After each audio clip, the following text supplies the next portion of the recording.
What is up, ladies and gentlemen? Let me cock my hat to the side a little bit there. Cock it on you. Alright, damn, I don't know where that came from. That was very random.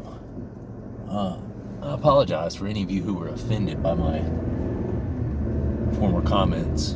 Nothing personal.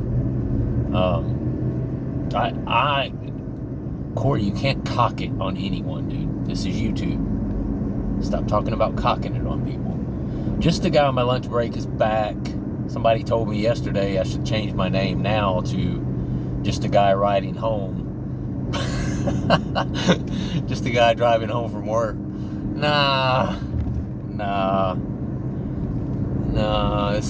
This shit stuck for too long now. You know, it's been just a guy on my lunch break for too long now. I can't go back on it now.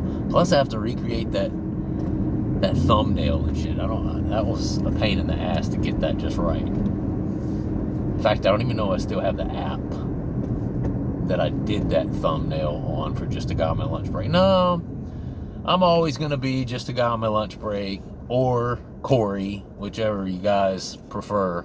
I get called both on here. Some people know, a lot of people, the regular listeners, you guys know my name. I'm Corey, Cory. Follow me on Instagram.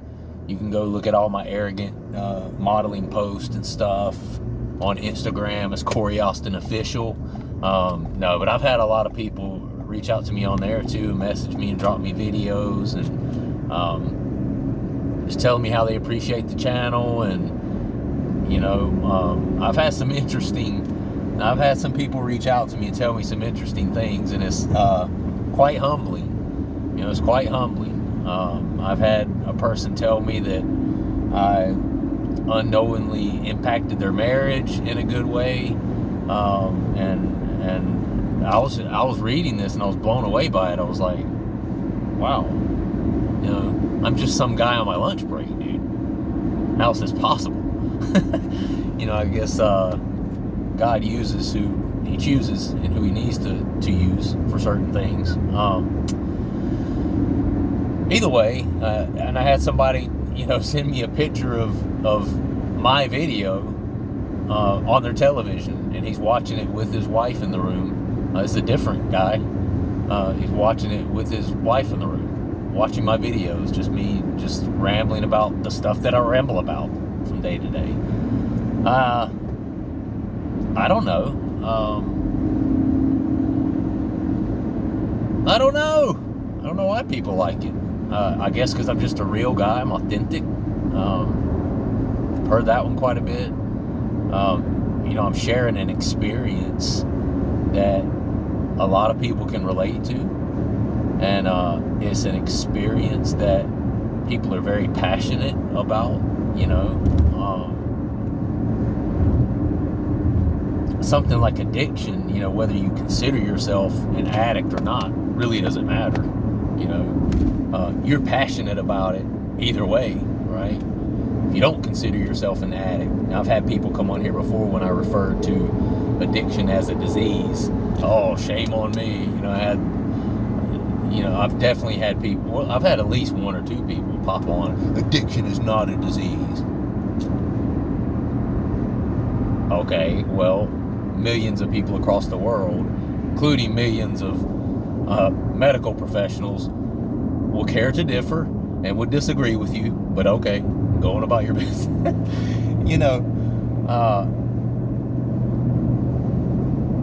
Not sure where I was going with that. Really not. But I guess because I'm an authentic guy talking about something that people are very passionate about, if you don't think you have some sort of disease, or if you think that you're not even an addict, you're still passionate about that, right? Those people who believe that, or who may be an addict and are in denial, or maybe they're just not an addict. I don't know. I'm not them. Being an addict is something you have to self-diagnose that. That's a self-assessment. A million people can stand and point at you and say you're an addict. Tons of doctors, tons of psychotherapists and, drug addiction specialists can tell you you're an addict. They can say that to you over and over, but it's not going to make a difference in your world until what? You decide you're an addict, and you decide that it's caused you enough negative consequences to where, okay, you know what? This thing's just kicking my ass, you know? And that only happens when you yourself admit it, you know? And that's why they call it a disease or a disorder, but it's one of the only ones out there that you have to diagnose that. No doctor can diagnose it for you. They can, but until you admit it to be the truth, and you reconcile that being your bottom line truth, then it's not going to change for you, right? Because you'll continue to use, because you're in denial, right? Not saying all of you are in denial. I don't know who's an addict. I don't know who's not. You know, I've got almost, 900, getting a lot of subscribers recently, for whatever reason. I'm pushing up towards 1,000 quickly. I've got I think 940 last time I checked. This time last week, I barely had crested over 900, so it's climbing. You know, people are noticing. YouTube is you know, pushing my algorithm a little bit. Just some guy riding around in his car, you know, talking about Kratom. I mean, I do other stuff too. You guys know on my channel, you know, I got a family, you know, I do music, I play piano, you know, there's other stuff I do, you know, I'm not just a guy on my lunch break who wears the cool glasses, and you know, I still have one guy that's been following me forever, he just begs me to take the glasses off. Bro, just the glasses, you know, I mean, I don't know. People have some strange requests. Nonetheless, I went off kind of on that tangent because I've been getting a lot of feedback and kind of affirmation recently that the channel really helps a lot of people. You know, and it's something that I'm living my life from day to day, and I'm, you know, just a very busy, in-depth with life sort of person. You know, because I work out every day during my lunchtime, so I don't have time to do my videos during lunch anymore, right? Because that's the only time I have to really get in and get some exercise, which is very important for me, and which is why the person suggested that I should change my name to just a guy driving home. Anyway, because I'm not on my lunch break anymore, but I'm always going to be just a guy on my lunch break. But I've been getting a lot of positive feedback and affirmation that, you know what, people are listening. And not only people are listening, but a lot of people are really being affected by what I'm doing. And for me, that's mind-blowing, you know, because I really am just a regular guy, you know, who likes to see people blessed, likes to see people improve in life. I'm kind of a natural just coach. I don't want to say cheerleader because, you know, the whole male cheerleader thing sounds weird, and I've never been a cheerleader. But I pull for people, you know. I am a cheerleader for people in that they do better things in life and they be the best version of them. And, you know, has been convicted of that myself in my own life with my, you know, drug use, my consistent drug use throughout my life. You know, I'm a person who, I've got a lot going for me, you know, a very intelligent person. I have a college degree, consider myself to be a handsome guy. I'm fit, I'm talented, I'm a musician, I sing, and I also play a couple of different instruments. You know, I work a professional career where I make a professional salary. All these things collectively that I have done, that I am proud of in my life, my marriage, my 2 children, my home with a lake behind it, off of a golf course, all of these things that, you know, I'm prideful about, right? Every last one of them. I've done that living the life of an addict, living the life of someone who goes from, you know, one substance, or has been going from one substance to another pretty much my whole adult life, right? And the question only beckons, you know. I have to ask this question sometimes, and now that I'm off the Kratom and I'm having more time to think, and you know, a little bit of it is through pain, a little bit of it is through elation that I'm actually finally off of it, but I have to always come back to the question of, what more would you have if you hadn't lived the life of an addict, you know, and a person who was always on and off of substances, and on and off of substances, and being controlled by that substance? Because, you know, if you consider yourself an addict, that's what we do, right? We get controlled by it. You don't control it, it controls you, you know. That's not everyone. That's not everyone. I've used my wife as an example millions of times on this channel, and she's a perfect example of someone who, she can take or do a little bit of different things. She can do some THC, she can smoke some weed, she can have a few drinks, only a few. She can take a little bit of Kratom, but only a little in the morning. And I've been married to this woman for 11 years, and she does this consistently, and just never, there's never been one time where her or I have had to stop and look and go, you know what, you need to get a check on that. That's getting a little bit out of control for you. Never, not one time, you know. And it's always me, which me, it was always only one thing. It was, you know, Kratom. But I had my pothead days back in the day when I was younger. You know, I had my times where I messed around with the yayo a little bit, you know, a handful of times, a couple of handfuls of times. You know, had my stint with like Adderall and stuff like that. But it was always something, you know, it was always something for me. And I did and always have had the tendency to abuse and to go overboard. Whereas some people just don't, you know, they don't have that tendency to go overboard. I'm married to one of those people, and it is such a mind fuck and a conundrum when I see someone like that, and I'm like, I love this drug so much that it feels good enough to me at 3 o'clock to where I just can't see not wanting some more by 5 or 6. I mean, when the feeling wears off, I just want more, whatever it is. I can't see not being that way, you know? And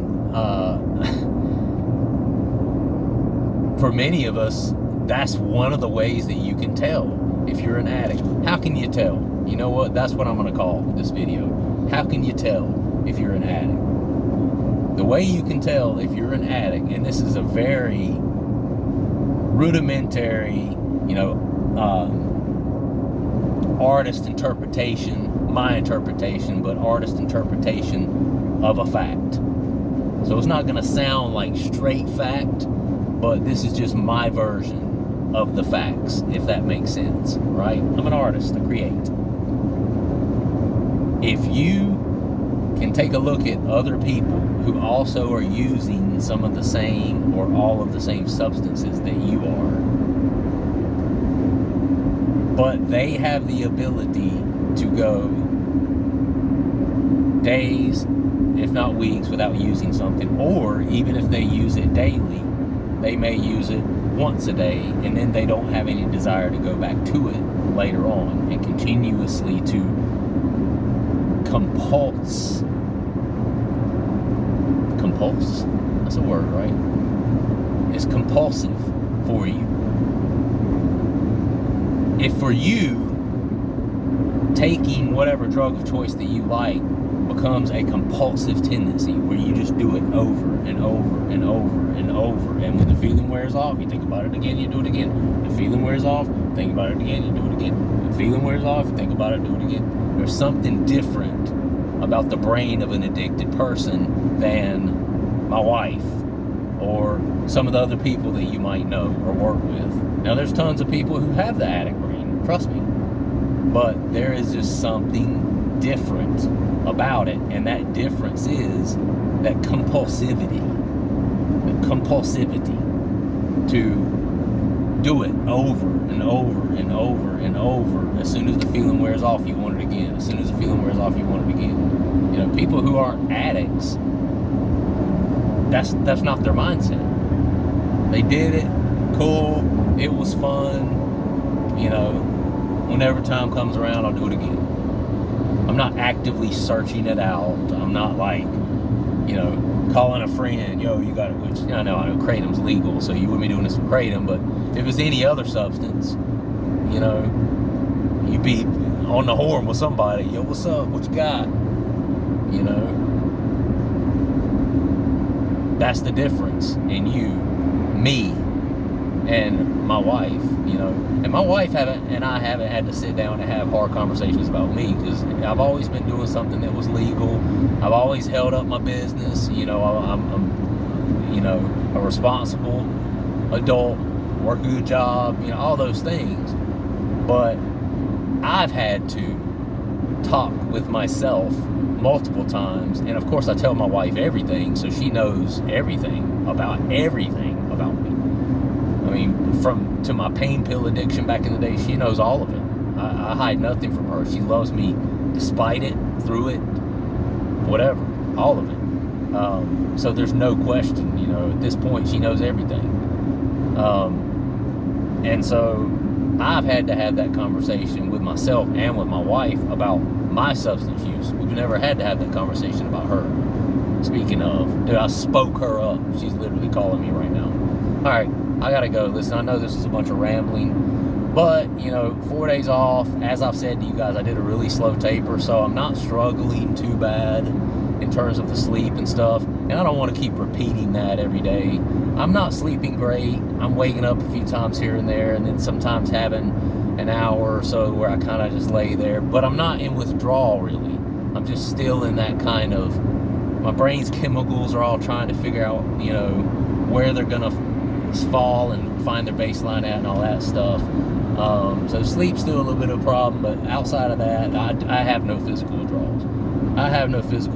A little bit low energy kind of, but, you know, I fix that in the morning with coffee, and then when I go to the gym at noon and bust in on some weights and some cardio, all that shit goes away. And for the afternoon, I'm, you know, pretty energetic, just as I am now. But anyway, if you like this sort of content, tell your story down below. It helps people. Talk it out. Talking helps, you know, or type it out. Whatever you need to do, put it in there. Put it down in the comments. Let me know your story. And subscribe to the channel if you enjoy this sort of content. A community of people come together, talk about something that we're all like-minded about, or share the same experiences with, and get a lot of knowledge on here too. And I ain't talking about no doctor knowledge. You get some damn down in the dumpster in the streets knowledge up in here. I mean, do we not? We're a bunch of people who've fucking been through it. You can't tell us nothing, you know? Some doctor who's never been through an opiate withdrawal in his life trying to tell you how to be. No, I'm not saying you shouldn't, you know, get help or go to like an AA or NA or see a psychotherapist or a drug addiction specialist. I'm not saying that. You definitely should. But the core of your strength is because you've been through it. Your doctor hasn't been through it. So they can give you the theories. You got the fucking application. You know, you've applied it. They know the theories that they learned in school. You applied that shit real life.